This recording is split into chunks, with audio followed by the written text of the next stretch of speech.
Hello, and thank you so much for joining me today. Today, we are going to be looking at, sorry if you see me looking at my screen, that is because I'm trying to be on point and read up what I'm supposed to be reading up. But you know what? Most people at one time in their life ask themselves one or more of these questions. Why do I continue to foster the same money patterns? Why? Why do I carry on accumulating debt? Why do I overspend? You know what? We beat ourselves over and over each time our financial plans don't work out the way we want it to work out. We get, we just feel that we just cannot figure it out or we cannot do it. We feel frustrated. It leaves us feeling shame and frustration about our whole financial situation. But you know what? I've got a special guest with me today who is going to be talking to us about how how you can overcome the trauma of financial abuse. Thank you so much for joining me today. If this is your first time, hey, thank you for watching and type in hashtag live. If you're watching on the replay, thank you so much for watching on the replay. Type in hashtag replay. And if it's your first time of watching me, welcome. Thank you for joining and typing hashtag new. So let me introduce you to my lovely, lovely guest today. Hi, are you all ready? Are you ready? Peace. Hello, Peace. Thank you for your time. Thank you so much for choosing to spend your time with us today. How are you? Oh, very well. Thank you, Gusman. Thank you for having me on your Oh, show. you're welcome. So, a little bit about Peace Anumah. Peace is she has been working in this field of psychology for quite a while and also dealing with people that are going through traumatic events. So she is the founder of Pieces into Peace. But you just love that. I love it. Pieces into Peace Services. She's the founder of Pieces into Peace Services and has been working in the field of mental health since 2004 with over 14 years experience in counseling and and physiotherapy. Not Psychotherapy. psychotherapy, OMCG and psychotherapy. So, oops, what is going on? Oh, there we go, gospel. There we go, gospel. Hotness express, isn't it? Hotness express. You know, oh, anyway, so she is the member of the British Association for Counseling and Psychotherapy. Psychotherapy. I am struggling to that. And she works within the BACP ethical framework and whenever she's doing her therapy. So you can visit her on www.piecesintopeace.com. Again, welcome, Peace. Thank you so much for Thank you. joining us today. Thank you. So tell me about your experience so far, just a little bit briefly. My experience in my field. Yeah. Oh, actually, side note, hold on. People, can you just check this out? Look at that. Look at how fly. Definitely got the memo, didn't we? We got the memo. Memo, didn't we? Look at We didn't plan this. no. Our words. I mean, we are just on the same wavelength, out with Peace. Yes. Anyway, so tell me a little bit about you. Please let our audience know just a little bit about you, and then we'll get on with the show. Sure. Thank you. Thank you for that introduction, Gospel. Yeah, so my name's Peace Anumah. I am the founder of Piecing to Peace. And I've been working in the field of psychotherapy and mental health for the past 14 years. I did my training in the US, where I achieved my master's degree, and I'm working for a British organization here in the UK for 5 years. And I'm a trauma-informed psychotherapist. So one of my areas of expertise is around trauma, helping people to heal from childhood abuse, because a lot of times the abuse is trapped and locked in your body and doesn't start to manifest until you're an adult. So I work with a lot of adults that are trying to unlock the trauma that has been trapped in their bodies from whatever reasons they might have experienced in the past. So yeah, that's a little bit about me. I do see clients of different age, couples, individuals, yeah, family. And like Gospel has said, I'm a member of the PACP. I'm also a member of the Bottom Network, which is the Black and Asian Network Group, and the Association for Christian Counseling. So you can find me in any of the directories if you want to chat. Nice. Thank you for that. And thank you for that introduction, introducing yourself. So let's get on with it. But one thing that I like to do is really to, I was thinking about this and I was thinking, what should I do that will be a good kind of intro to this show? And I thought, should I quote some Bible verse when it comes to financial Bible verses that people need, well, Christians really need to know about? And I thought, yeah, I think maybe I'm gonna start doing that in my shows, introducing that. So I said, okay, the first one I'm going to do is Proverbs 27:23. Be diligent to know the state of your flocks and attend to your herds. And I think I just pulled this randomly, and I think this is quite apt for what we're going to be doing today, in which we need to pay particular attention surround this situation to whatever we find ourselves in. So be diligent to know the state of your flocks and attend to your herd. And I thought, okay, yeah, with regards to financial trauma piece, can you tell us what is financial trauma? Okay, so that's a very loaded question. It is. The reason I say it's loaded is because a lot of people are aware of financial trauma, but they don't really know the signs. They can't really recognize it is. So financial trauma is basically an unhealthy reaction to a significant loss or a significant change to a person's financial circumstances. And it reduces the ability to cope or function at home or at work. Put it this way, as a nation and even worldwide, we are all experiencing a financially traumatic situation as a result of the COVID-19 pandemic. This is a classic, really good example to use. So many will be experiencing it, but not many will be able to recognize it as financial trauma.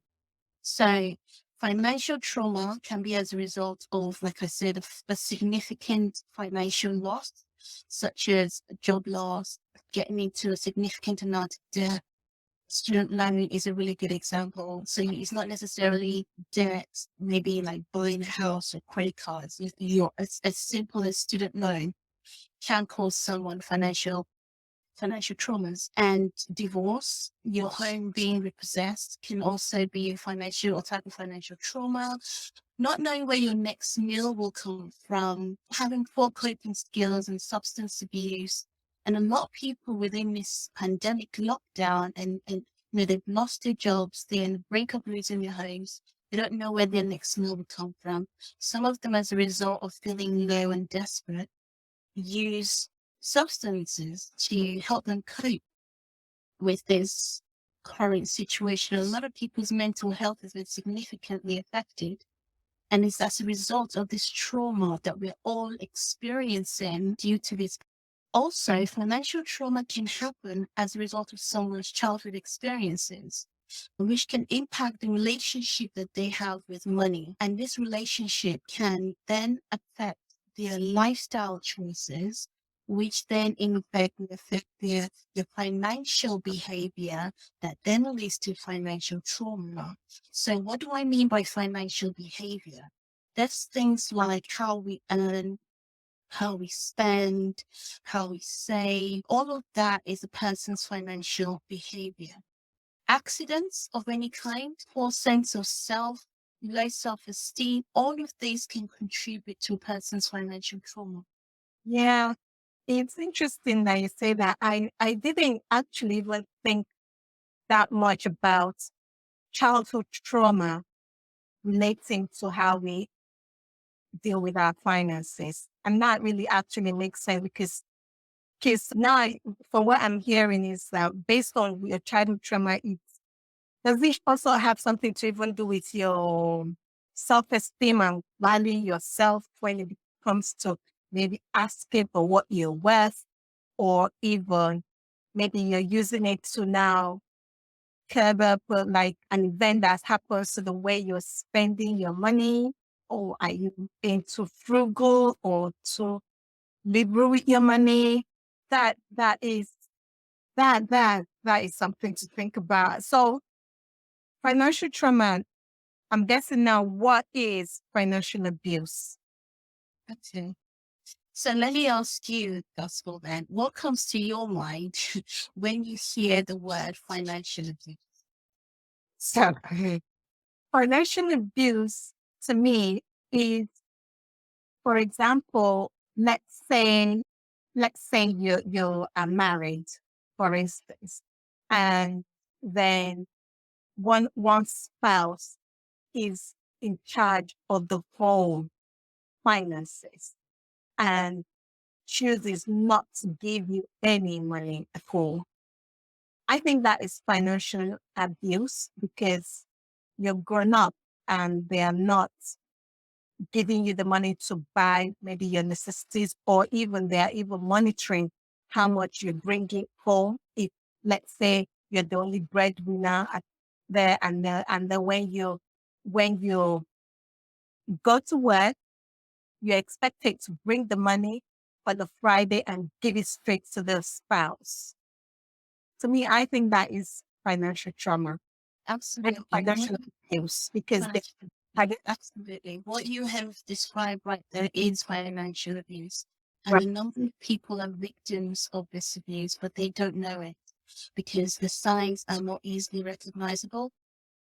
So financial abuse is basically someone controlling another person's ability to access their own finances or control their ability to earn money so as to be independent. So the person controls this so that they become reliant on them. And it can also lead to feelings of as if you're trapped in the relationship, because if you can't go out to earn money and you have someone giving you or monitoring amount of money that you spend, you have to think twice before you get out of that relationship, because who's gonna provide for you? Where are you gonna get your next meal from?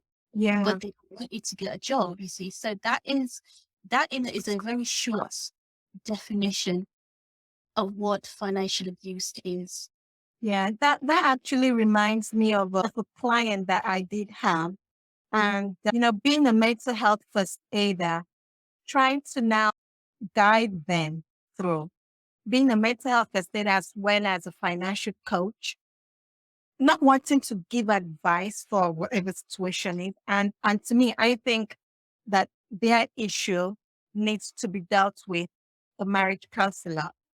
But it showed, for what you said, it is sign of abuse, I'm thinking, because they got married to this person under false pretense. And it turns out that it was for their visa and things like that.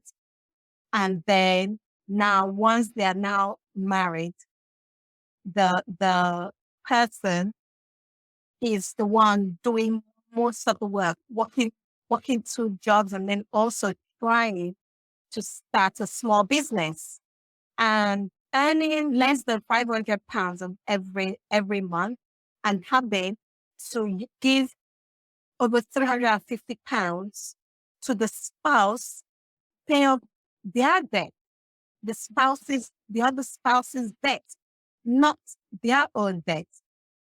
And they think that that is not fair. And even now they are now having to support his own family on what, less than £200. So I don't know, something was not feeling right to me. I was like, I don't know, this is sounding not great. So now looking at signs of, yeah, that you would say is a sign of financial abuse, right? Yes, that is. And research has actually shown that it occurs 99% of domestic violence cases. So it's pretty high up there. Yeah. When you have other domestic violence cases happening or situations happening, you can be sure that financial abuse is also taking place Yeah. inside it. Yeah. And it's also often the first sign of dating violence or the first sign of domestic violence. But because a lot of people ignore these signs earlier on, the reality is that it ends up increasing until it becomes too dangerous or too difficult for them to get out of it. Yeah. Because they did share with me some domestic violence as well, associated in which the police had to be involved in the situation. So this actually brings us nicely to the next point. But before I do that, if you're watching, thank you so much for joining. Let me know in the comment section below. Are you blown? Was this what you thought financial abuse meant? Do you know somebody that has experienced financial abuse, or are you going through such a situation as well? If you are, please reach out to me. Just you can DM me, or I'm sure I will leave the information of Peace as well. Contact her to get support. If you're still wondering, I'm not entirely sure if I am going through financial abuse or financial trauma, my next question I'll be asking Peace, what are the signs of financial abuse? I know you've hinted about it, but tell us more what the signs are. Okay, before I go into that, I just wanted to point out that the sad part of all of this is that it doesn't just happen in intimate relationships, but also with the elder, in parent-child relationships, in parent and adult children relationships, and also disabled relatives. You can see signs of this financial abuse taking place in these relationships as well. So it's extremely important to identify the signs of financial abuse for themselves and for other people that they may know for their safety and for their well-being. So what are the signs to look out? So when a person tries to control your use of money or your access to money that you yourself have earned or you yourself have saved, this is a very common sign that financial abuse is taking place there. And it's also common when couples or partners have joint accounts. So say you have a joint account with someone and they say, "Hey, give me your bank card. You can't receive any money without your permission. You have to account for every penny that you spent. You in most likely in a financially abusive relationship." And when that is starting to collect loans, they would be demanding that you give them your credit card or your paycheck. They would want to know your password, your account, but you don't have access to theirs. That's another sign of financial abuse. They would also sometimes use this guide or let me help you with your finances or let me help you budget your finances. It's very subtle. And by doing that, they gain control over your money and over your assets. You know the saying that I think it's what's yours is mine and what's mine is mine. A lot of people use that as a joke, but it has an underlying tendency to be a financially abusive statement. Another sign is that if you take money without asking permission, they just go into your account, they take money and go into your purse, they take money and they have lost it. There is no boundary here. It is difficult. A big one, they use your name to purchase items and they don't tell you about it. And as a result, your credit history gets ruined. And this is a form of identity theft, actually. I'll give you one example. I had a client to me because one of them had a gambling issue, had gambling, and in a desperate attempt to pay off the debt, this person then bought different gadgets in a partner's name. Without a partner name, about 10 different expensive phones. And the partner didn't know anything about it. And the plan was that they will sell these gadgets without a partner name, pay off the debt, and just, try and pay back the money. But because they weren't being earning, they had really messed up their credit history. Banks were not even allowing them to open bank accounts. So when this person was in a really difficult situation, and out of desperation, did that without telling the partner. That's a form of financial abuse. Hiding the statement, hiding letters that people would post so that the partner doesn't see it. That's a sign of financial abuse. Also, a person that decides to max out your credit card bill without meeting you to do it and not actually telling you. And to make matters worse, using to pay the bill. Okay, so now your credit history is ruined and you're faced with a big bill that you have to pay. So basically, this person is their behavior is basically communicating that they are entitled. They are entitled to your money and your asset, whether you like it or not. That's a form of financial abuse. Expecting you to always be the one to bail them out of every difficult financial situation, threatening to lie to officials and claim that you are cheating the benefit system or misusing the benefit. I've seen that before. That's a form of financial abuse. So using, I don't want to use the word, but blackmailing you that, okay, if you don't give me this amount of money, I'm going to tell officials that you are cheating the benefit system. So yeah, that's one side of it. Another side of financial abuse is basically when a person starts to interfere with your job. So controlling your ability to earn money or making fun of the job that you have, belittling your choice of career, telling you where you can or cannot work. That's a form of financial abuse.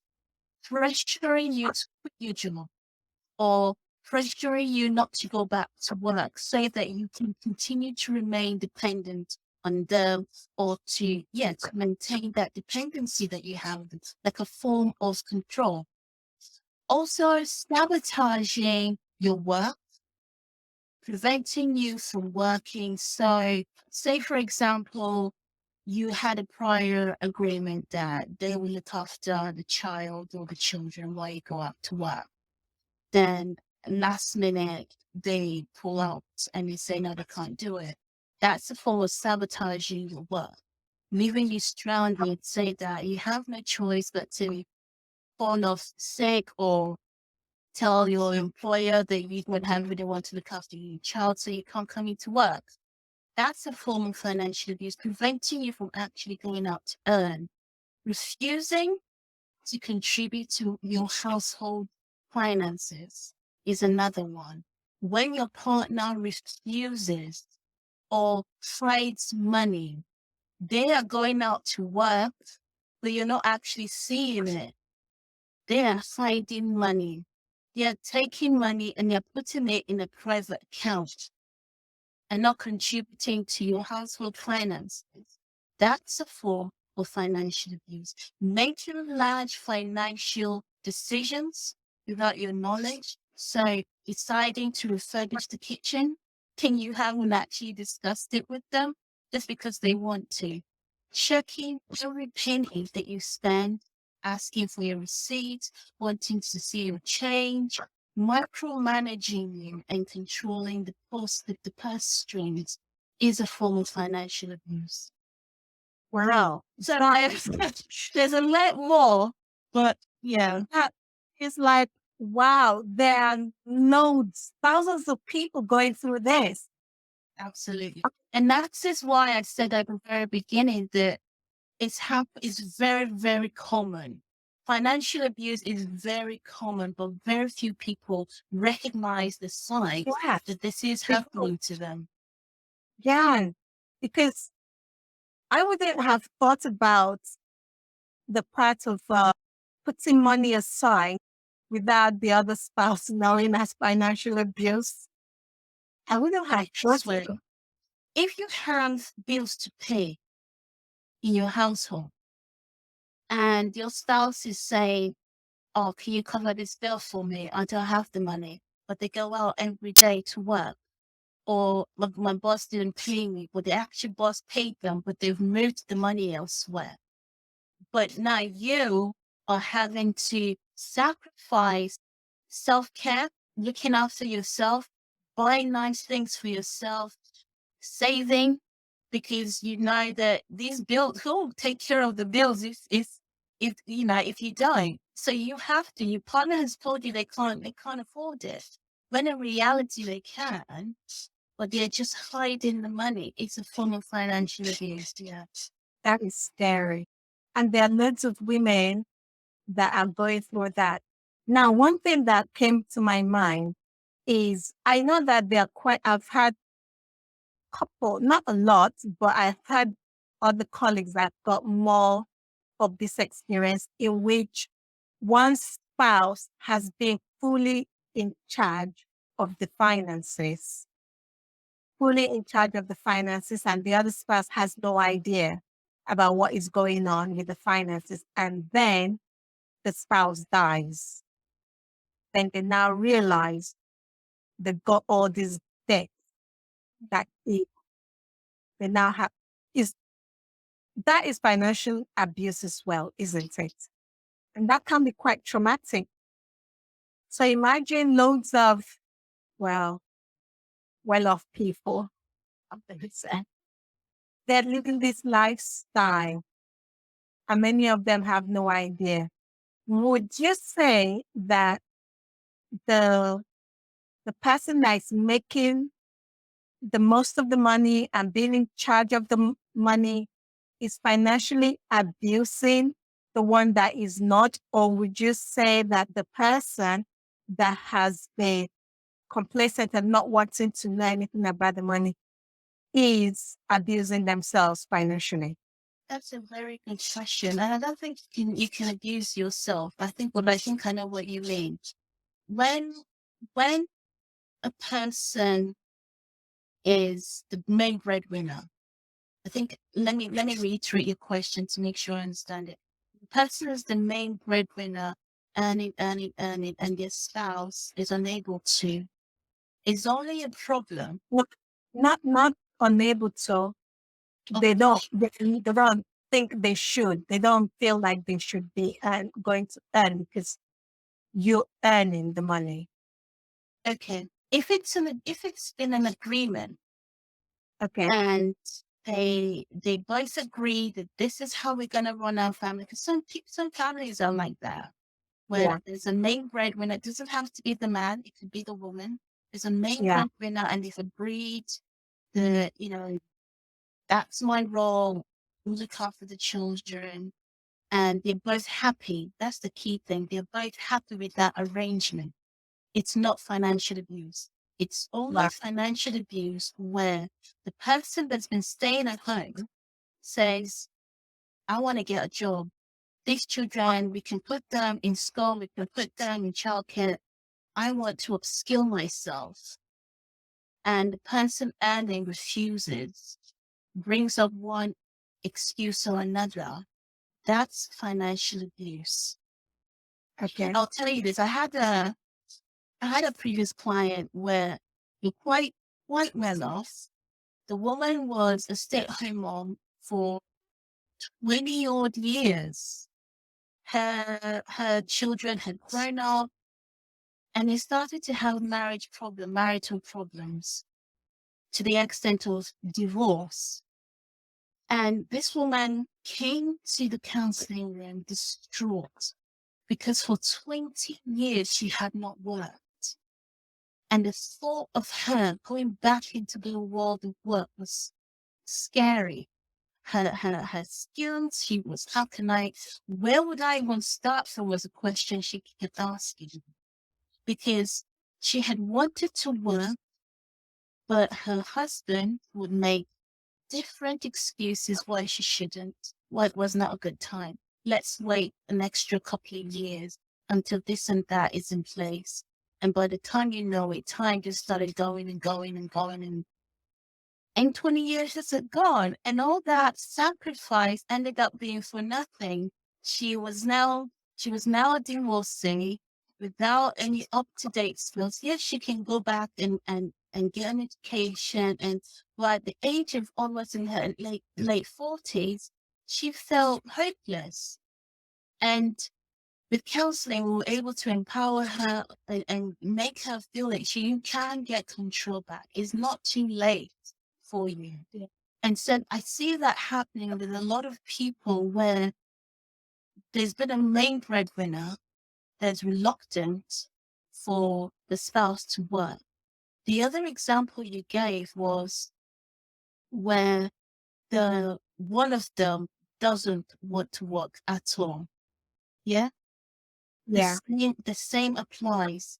If if the person that's constantly going out to work is tired, is drained, and is saying, I need help, you need to go get a job and help me with the bills, and they're still sitting at home doing nothing. They've got money, they can buy the latest trainers, they go out shopping every single week, and you are there working, what they're doing nothing.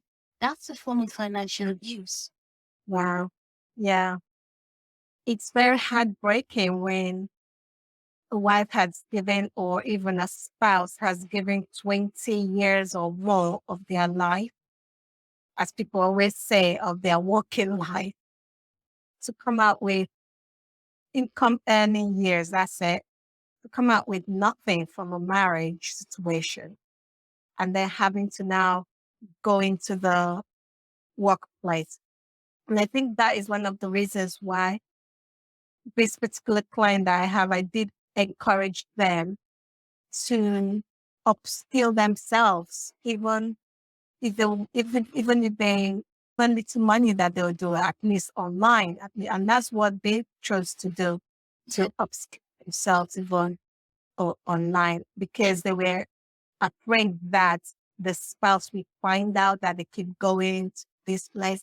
So they will be doing their online work in their other job. And yeah, it was such a situation. So people, I hope you can see the signs of financial abuse and recognize it. Can you recognize it in your situation or in your friend's situation. Let's go into what are the effects of financial trauma on on people. Tell us what what are the effects? Okay, so we've looked at financial trauma. Now it's financial abuse. Now with financial trauma, the effects are things like overall underspend, high risk investment, feeling loss of control, being hyper vigilant, over earning or under earning, reduced interest in life, gambling, disassociation. So it's like, I'm just going to ignore that debt bill that just keeps coming through my posts. Like it's not, you're just disassociated from it. Avoiding, not answering debt collectors' calls or company reminders or outstanding bills, suicidal attempts. Self-harm is an effect of financial trauma. You feel like there is just no hope. You start Yeah, to think about just ending it.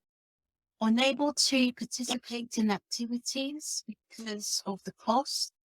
There's a feeling of shame as well, or embarrassment I as a regret. result of I financial trauma. Yeah. And as a result of all of that, they isolate themselves from friends, families, because if your friends are saying, "Oh, let's go out for a meal and let's go out," you know you can't afford it. And it's just shameful for you. You feel ashamed to say, "I don't have the money." So you just cut yourself off. Some spend, even though they don't have the money, they spend to self-medicate and, like they say, retail therapy. Let's not go into that yet. So they right. spend okay, shopping to feel as if they are more in control. Yeah. Yeah. I remember a time in my life when I think I was going through quite a lot of financial trauma. You know, having that feeling of complete and utter shame about not being where I'm supposed to be in life at a particular age. And so going for lower roles and just not asking for what I'm worth or anything like that. It's now I'm understanding that it's been, look at me, I'm sweating. I'm sweating. I'm not gonna be emotional, God, no way. Not on camera. No. So yeah, it just creeps in like that, doesn't it? I remember even one friend when I just like woke up and then just went to the supermall, the shops, and just bought a lot of shoes. And then got home, tried all the shoes on. These are shoes that I'll never buy. I'm a Clark girl. What am I doing in domes? I don't know. I don't know what I was doing there, but I bought like 3 pairs of shoes there. Came back, tried it on, and then I think my brain came back to my head. And then I woke up and I was like, all right, I better go and return this. And I had gone through something that day, I think. And I'm glad that actually I went and then returned it because I couldn't walk in any of those shoes. The retail therapy on its own, if you can afford it, let's say you have a budget. So part of my self-care is that I'm gonna go shopping and I'm gonna treat myself. That's fine as long as you've got the money for it. But Yeah, I can have money. self-sabotaging behavior is when you're using money to demonstrate your worthiness. That's self-sabotaging. You know that you don't have the money, but you Yeah, feel as if you are of worth when you're using and spending money anyhow. yeah, That's a sign of financial trauma. Also, something that not many people might think of, excessive saving or hoarding of money. because you feel a sense of lack of safety in work is an effect of financial trauma. Mm. And you mentioned it a few times as well, feeling undeserving, not having that confidence to articulate your worth to even an employer. That is an added form of financial trauma, but also childhood traumas. But feeling undeserving, regardless of your level of education and ability. So if a hire comes in and your manager says, you know, you're qualified for this, you have the experience, you have the ability, why don't you go for this position? Within you, you feel undeserving of that. So you avoid success as a result of what has happened to you before. So the ability to earn, remember we said it affects your financial behavior, your ability to earn, you're hindering that and more is a form of an effect of financial trauma as well. Wow. Wow. That's a lot to think about. It's Enough. So now that you've shared with us, you've told us about what financial abuse is, what financial trauma is, the traits that we need to be looking out for in financial abuse, and also the effects of financial trauma. Please give us a remedy. And how can we recover from this? How can we recover from so the good thing is that you can recover from it, but it takes time. Recovery is a process, and through that recovery, it will address the cause and the conditions of the trauma itself. So, to begin the healing process, the person will need to have an awareness of what money means to them. So, what does it represent for you? Does it represent power? Does it represent status, shame, disappointment, happiness? When you think of money, do you feel happy? Does it represent accomplishment? So think about, what does money actually represent for you? Your relationship with money, how you interact with money. Where has that come from? That's the first process for healing, because financial recovery is more than just what amount of debt you have. Budgeting is not the first thing you need to start doing. I'm sorry to say, I know you're a financial coach and you've got budgeting plans and all of that. But when someone is dealing with financial trauma, to start to give them budgeting plans and financial, it would just, it's like you putting carpet on top of a really dirty room. The dirt's still there. The room might look lovely, but the dirt's still there. And what's going to happen is, if they don't go deep and explore why they treat money the way they treat money, whatever budgeting plan that they put in place will crumble. So that's the first thing to do. Have a look at how you earn, how you spend, your spending habits, your sharing habits, borrowing habits, and your saving habits. When you've explored these, like your relationship, your thought process, your mindset, all of that around money, then you'll start to get some better understanding about why your current financial circumstances is the way it is. And a great deal of your relationship with money and your financial behavior comes from so many different places. And I mentioned before, so your history, your culture, your society, economic justice, social media as well, your family, your community, your mental health state, your life cycle stage. So are you married, about to have children?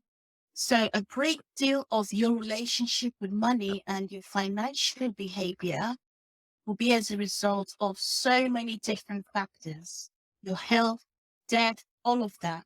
And all of that shapes your relationship with money and your financial behavior with money. Things that you brought down from your family, your background, your culture will all impact your mindset around how you deal with money.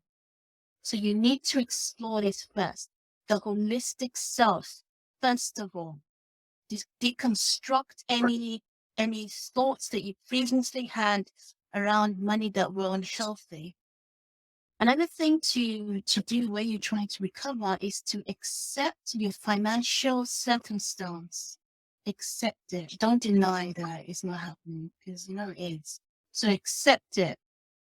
And when you start to accept it, that's another stage to healing, because acceptance go deep. You start to really step back and think, hang on a minute, I am drowning in debt. You know, I do go out and spend on unnecessary. Why do I need 12 or 100 handbags? I don't need all of these. Why am I self-sabotaging? I am self-sabotaging myself. So you need to accept, let it sink in, and not someone telling you this is your behavior. And a trained therapist can help you do this. A financial therapist, to be precise, can help you do this. And they'll help you work through all of this. It will be scary. It will be scary. I won't lie. But you're not alone. You have someone next to you, you have a professional that'll be working you through the stages, that will help you to build your self-esteem, empower you to take back control, and help you to start to believe in yourself, in that strength that you have within you to overcome it, especially if you've been a victim of financial abuse.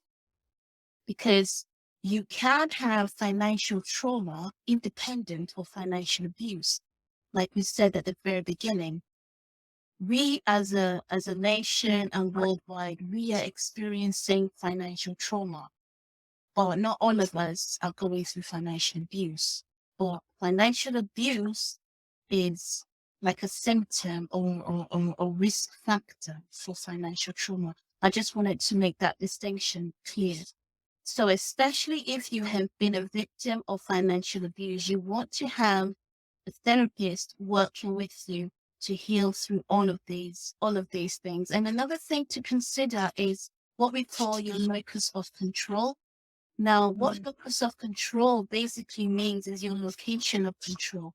Do you feel like you are in charge of what happens to you? That is like an internal locus of control. You take control. Or do you feel like external things are the reasons why your life is the way it is? So, like luck, or it's my fate. It's my fate. This has happened. What is actually a good, that's actually a good point. And I'm thinking maybe we'll need to invite you again to talk on this part, that locus of control part of it, because I think that's a big one. Really, I really do. But how to recover from that financial trauma is owning it, isn't it? Recognizing that it is actually happening to you or happened to you, and now taking the first step to fixing it. Yes, I know my brain, being all financial coach, will be like, oh, okay, let's get you on a budget. But from what you're saying, that might not necessarily be the best thing to do at that point. Get healing first, or at least would you say being on the path to healing is something to consider first before now bringing in a financial coach? What do you think? So that last part again, being So, you know how you say when you've been traumatized financially and you've now recognized that, yes, this is what has happened to me. Now, having a financial coach and the financial coach now saying to you, oh, you got a budget, you got to do this. You said that that was not really the right thing to do at that point, right? But rather get some form of healing. Mm. Now, my question is, do you, do they wait until they have completely been healed, or can they be in the steps towards healing and then meet with a financial coach, which then tries to help them work and organize their finances? That, that's a good question. A lot of people might think that there is a prescriptive step by step to recovery, but there is no linear prescriptive recovery plan because everybody is different. Right. Yeah. And Yeah. the reason why you got into your financial circumstance, it will be different to the next person. So it really depends on what the individual brings or is bringing. If if there's been an element of financial abuse, I would say that the individual would need to reach a point where they feel like they are able to take control.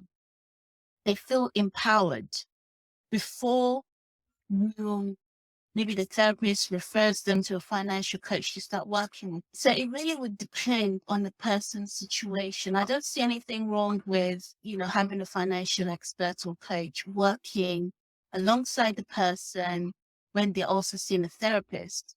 Well, I would say at least allow for 6 sessions with the therapist to have started, and then you can start working alongside the financial coach. You don't have to say, I know I need to finish with my therapist before I see my financial coach. No, you can do both at the same time. Yeah. That is actually, yeah, that's a good point. Completely. Awesome. Thank you for that. So, recovery of financial abuse. How do we recover from financial abuse? So, I mean, the obvious thing as well is that don't take out another credit card to help you recover. I mean, Well, oh, I'm you've young had people, it it's a no few times. joke. It's not a joke. It's a lot of people do that. A lot of people will say, I'm drowning in debt. Let me go get out another credit card that would help me and then balance transfer and all of that. But yeah, it will not help you work through your financial problem.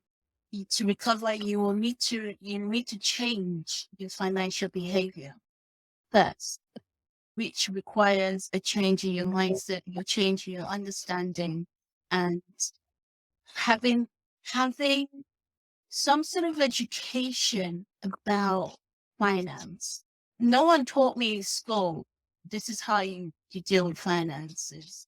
And I'm sure a lot of people might be the same way, where it wasn't a curriculum in education that today we're going to learn about finances. So don't be ashamed to say, I don't know. I don't know how to deal with my finances. I don't really know about money.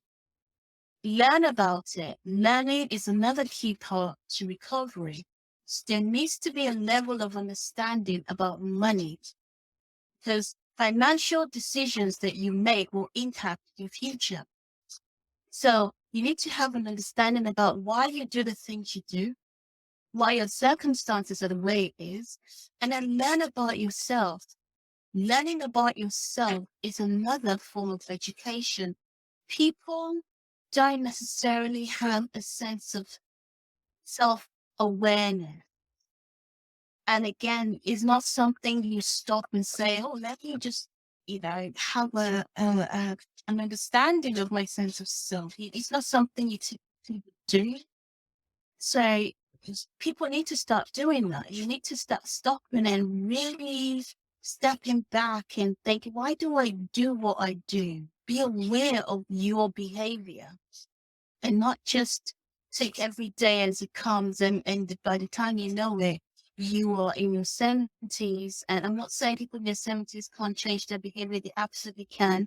But I'm saying that you need to start to have a sense of self awareness around your finances earlier on.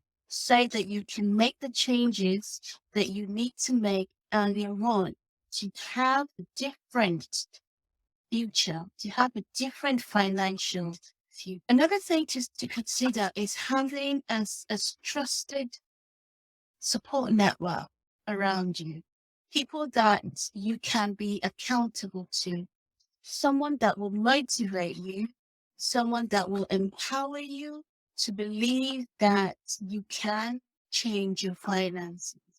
Why do I say this? I say this because let's be real. You didn't get into your financial circumstances overnight. So you're not going to get out of it overnight. And there will be triggers. You will have temptations. So you need that trusted person that can reel you in, someone that can validate you, someone that can remind you about your journey to recovery and tell you, do you really need to buy that? Remember your journey, remember your plan. Just someone to keep you in check, really. And I forgot to also mention when we're talking about the financial signs, the signs of financial abuse and the effects of financial trauma, one of the effects is actually PTSD. People going through financial PTSD. What that looks like is hot flushes, insomnia, anxiety, the constant thoughts around and worry about money. Those are all PTSD symptoms. Sorry, Gasper, did you want to say something? I'll pause. No, no. It's just what you were saying was just really powerful, shall I say. His Okay. what about financial PTSD like that, you know? But yeah, what you said guys now brought to mind that yeah, when you have that panic attack. That constant worrying, like, oh my, I know of a person that will stay up at night, they can't sleep, worrying about money. And because they can't sleep, their body gets used to not having any rest at night. And so that's when the insomnia now kicks in and they struggle to sleep. And so in the day, they're restless. They can't think straight. They're hyper vigilant. And yeah, so there is a thing such as financial PTSD for individuals that are going through financial. Wow. People, wasn't that powerful? I have learned so much today. My mind has just been power blown. I was just feels wonderful with that knowledge. You're welcome back. You're welcome back. Pleasure. But yes, thank you so much for your time. And those of you that have been watching live, thank you so much for watching. Leave in the comment section what one thing have you gotten out of today's talk. I know we've gone way over because it was some juicy stuff right here. Sorry, because I actually did. I had to like, because I could see the time ticking and I haven't gone through all I wanted to say, but Coming back, girl, like coming back, educate us.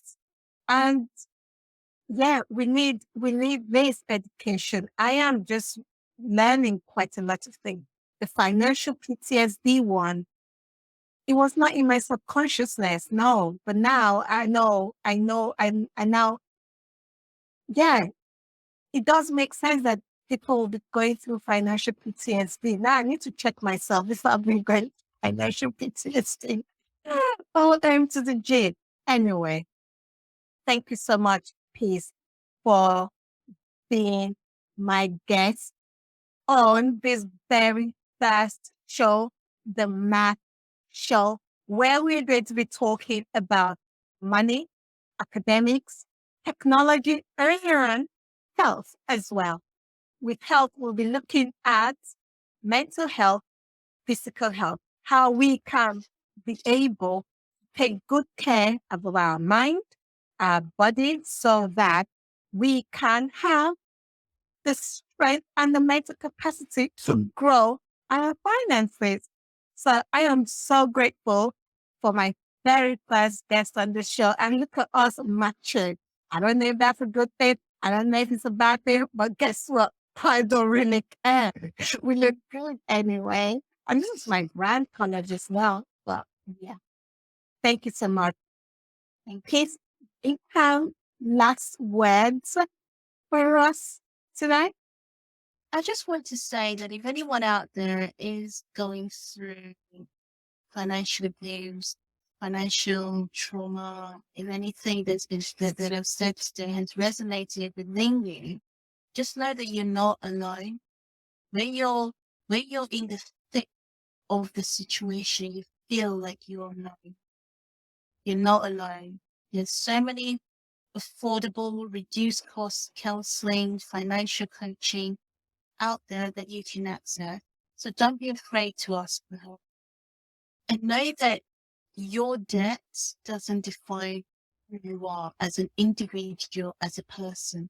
So it's really important that you recognize that your net worth is not the same as your self-worth. And I believe Rick Warren said this. He said, your value is not based on your valuables. So don't internalize your financial situation, because part of this internalization of debt is why people feel hopeless and they end up committing suicide or attempting to commit suicide. So don't internalize it. The feeling of worthlessness and hopelessness is just your body telling you to wake up. But you don't have to go through the motions on your own. You're much, much more valuable than your valuables or your lack of valuables. So I hope that that encourages you, and just believe that one step at a time, small steps to recovery is all that you need. And eventually you'll get through it. Awesome. Great. Thank you so much for sharing that. That is awesome. Tell us, how can people find you if they want to get a hold of you? Okay, so I am on Facebook, Pizza Piece, spelled Piece into Peace, my first name. I'm also on Twitter, Instagram. Yeah, so if you want to email me, my email is admin@peaceintopeace.com, where you can call 01733 590 Nice. I'm going to leave all these places you can find peace in the description or in the show notes as well. But thank you so much for sharing that with us. Thank you for having me, Justin. You're welcome. So, people, thank you for joining. And I hope you have found this a valuable show.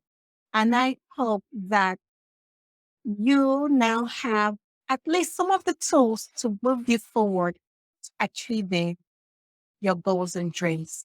My name is Gospel Edwardinia, and I help you find clarity in your goals and dreams, helping you to achieve far much more than you can ever thought to achieve it if you had done it all by yourself. So you can see me kind of like your own transformational coach, guiding and injecting hope into your life as you grow your finances and have positive mental health.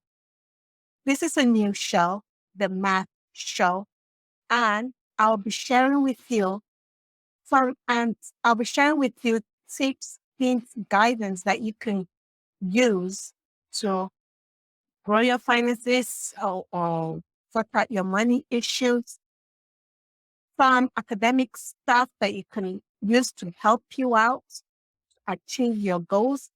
Technology, many of you might be struggling with technology issues and that might be hindering you from going out there to pursue your goals and dreams. We'll be going through some fundamentals that you need and also the health part. Mental health and physical health. We need to take care of our body and our mind. And I'll be inviting special guests like Keith to help you on your journey to growing your finances. So thank you so much for joining us today. Thank you so much, please, again, for such a wonderful time and launching this new live show. Until next time, people, I am wishing you ongoing success, and I'm sure peace is as well. Earn you peace. Just with a big picture. Bye.